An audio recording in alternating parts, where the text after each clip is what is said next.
I'm concerned, and in this video I'm going to tell you why we as a society appear to have lost our ability to think rationally, and it puts our society at huge risk. The example I'm going to use is Elon Musk, and I think it's going to blow your mind when you hear how I break this down. People right now are burning Teslas. The company that was the leader in developing electric cars, electric batteries, the company has done the most to get us off combustion engines and burning of fossil fuels. A once darling of the left is now being vilified as a monster, as somebody who is destroying society and whose products are now worthy of destruction. Why? Because he aligned with Trump. Simply that. That's how deranged some human beings are and how incapable they are of thinking unemotionally. Let's break down Elon Musk for a minute. He's a man who has done incredibly hard things. I love the quote by George Bernard Shaw that says, "The reasonable man adapts himself to the world. The unreasonable man persists in trying to change it, and therefore all change arises from the unreasonable man." Elon was told that you couldn't do credit card payments online. He created PayPal with Peter Thiel. We were told that we couldn't do space exploration unless it was done by the government. He created SpaceX. He created the Neuralink, which allows paralyzed people to walk and to talk. He is creating the first robot that will help humans and reduce labor costs. He has done things that other people can only imagine. Recently, look at how little media coverage was made of this recent thing. Boeing abandoned 2 astronauts in the space station because their attempts to get into space travel failed. Elon Musk and his SpaceX corporation were capable of rescuing those astronauts. But you know what? During the election, and this is a fact, ladies and gentlemen, Biden didn't give SpaceX permission to rescue those astronauts because they thought it would give Trump a bump. Think of the self-serving nature of that in politics and ask yourself, are you getting good information? If you cared about human life, you would have let SpaceX rescue them. Well, they just did. They just did. Without SpaceX, they would be dead. And you're not seeing any coverage. He's not getting any credit for that. We need humans like that in our society. We don't need humans who just grab a microphone and attack our institutions. Those people don't do SFA to help our society. They are looking for a platform to make themselves seem powerful. Elon Musk has done incredible things. He is the richest man in the world. And what he did, you might not agree with him, but he believed our society was at risk because of what Twitter had done and what the government was doing in terms of wasting money, silencing thought, and removing our ability to question, for example, did COVID come from the Wuhan lab? Let me remind you, ladies and gentlemen, that if you went on Twitter a few years ago and said, I think it makes more sense that COVID came out of a lab that had a mandate to research these types of viruses, you were called a racist and you were canceled. But think of it, this is how dumb people have become. You're not a racist for suggesting it came from the Wuhan lab. You're a racist if you think COVID happened in China because Chinese are dirty people who have wet markets with live animals that build viruses. But then you have to ask yourself, where is the money? Always follow the money. There are people who didn't want us to understand where COVID came from, and there are organizations and people who didn't want us to ask if a vaccine was necessary for children, if 5 shots was necessary. Those people were silenced. Elon Musk, because he's an incredibly amazing thinker and problem solver, and you have to acknowledge that, right? He's done things people said was impossible. So let's respect his ability to think. So he goes and buys Twitter at a loss, and at great inconvenience to himself, because, and I believe this to be true, he thought it was very important for democracy to be able to have free speech, even if we didn't agree with all of that speech. And that changed the nature of the next election, where government, the FBI, and other people couldn't go to Twitter or X and say, ban people who say this, even when they were saying stuff that was true, like the Wuhan lab, which we all now know. The New York Times just posted this week that they were misled about the origins of COVID.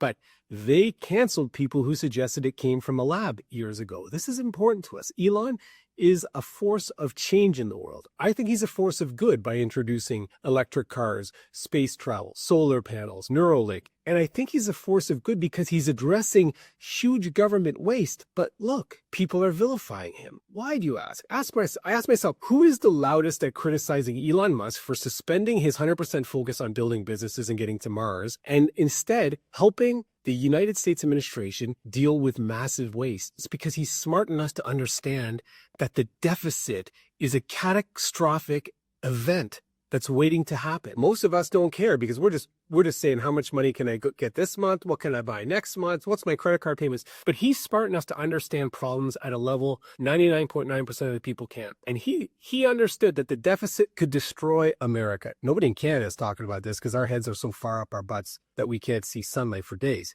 He put on hold his business aspirations and careers and then joined the government to help deal with what he calls the biggest fraud in the history of humanity. And if you guys want to hate on Elon, you're entitled to, but I recommend that you listen to his interview with Joe Rogan from a couple weeks ago. Before you decide that he's worthy of burning his cars or calling him a fascist, listen to that interview and tell me if you think that he was sincere about wanting to help balance the budget so that our society can carry on. This guy cares about intergenerational survival. You might not like the Mars idea, but he said he's doing it to protect humanity. He has a bigger calling. He's already the richest man in the world. He didn't trick Trump so he could make more money. He was already making money. He doesn't even live in a big house. He has principles that you might not agree with, but I certainly agree with. But look at the people in government who are attacking him the loudest. The reason why he went after U.S. aid, and he just said this recently, is because when we introduced the concept of the Department of Government Efficiency, because he's a brilliant thinker, he looked to see who was the loudest in opposition. And they played their cards. And so he focused his resources first there. And lo and behold, billions and billions of dollars of essentially laundering or government corruption to NGOs that are doing things for the elected people who decide to send the money there.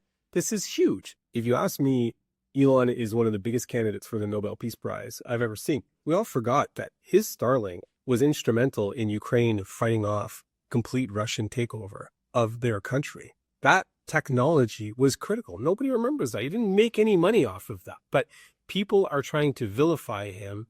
In my hometown and in towns around North America, people are lighting Teslas on fire. You have to be freaking crazy to draw a line between what he's doing to try to save taxpayer dollars to burning up the first electric cars from a company that made electric batteries feasible. For decades, people said there will never be a battery that can power a car.